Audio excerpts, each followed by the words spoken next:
से दिलीप हमारे साथ हैं फोन लाइन पर। दिलीप जी नमस्कार। सर पूछिए, क्या जानना है आपको?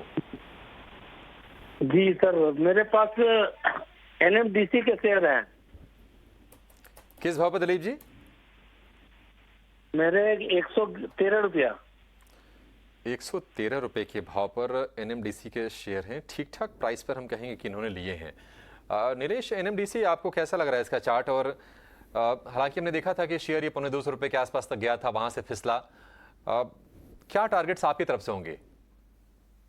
पहले तो काफी अच्छे लेवल पे इन्होंने खरीदारी की है। अब यहाँ पे लगातार एक higher top and higher bottom formation हमें बनता हुआ देखने को मिल रहा है। रिसेंटली यहाँ पे अक्टूबर के महीने में लोज बने थे 94 95 रुपीज के आसपास।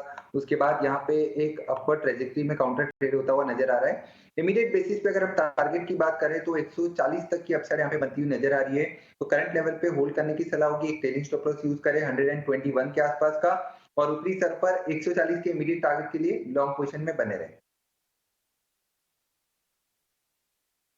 तो स्टॉप लॉस के साथ आप बने रह सकते हैं। इस शेयर में अच्छा मुनाफा हो रहा है और आगे भी तेजी और दिख सकती है एनएमडीसी के स्टॉक में।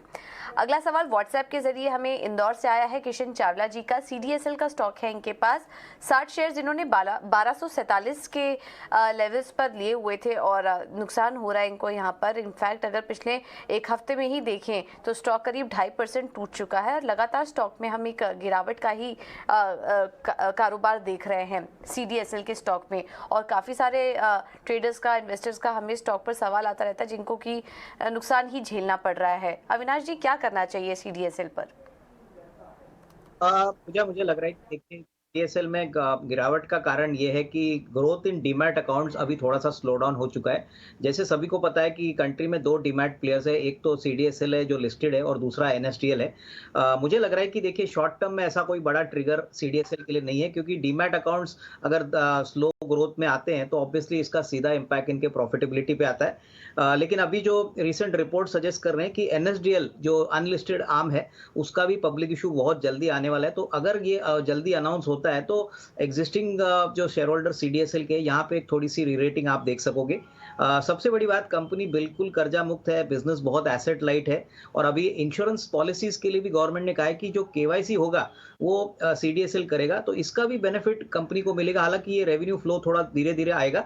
तो अगर इनका नजरिया साल 1.5 साल का है तो ही यहाँ पे निवेशित रहिए, क्योंकि यहाँ पे फास्ट ग्रोथ शॉर्ट टर्म में नहीं आएगा, बट लॉन्ग टर्म में ये बिजनेस बहुत प्रॉफिटेबल है। तो यहाँ पे लॉन्गर टर्म में बहुत अच्छा रिस्क रिवॉर्ड अभी भी बन सकता है। तो शॉर्ट टर्म के लिए नहीं, बट लॉन्ग टर्म के लिए जरूर इस स्टॉक को होल्ड करना चाहिए।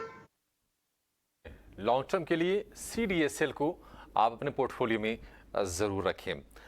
लेकिन आगे बढ़ने से पहले जरा देखते हैं कि इस वक्त सेंसेक्स की तस्वीर क्या है, कौन से स्टॉक्स चल रहे हैं, कौन से आज निराश कर रहे हैं। सेंसेक्स से 61,000 के आसपास 60,910 का स्तर आपको अपने स्क्रीन पर दिखेगा। 60,880 के आसपास इनफैक्ट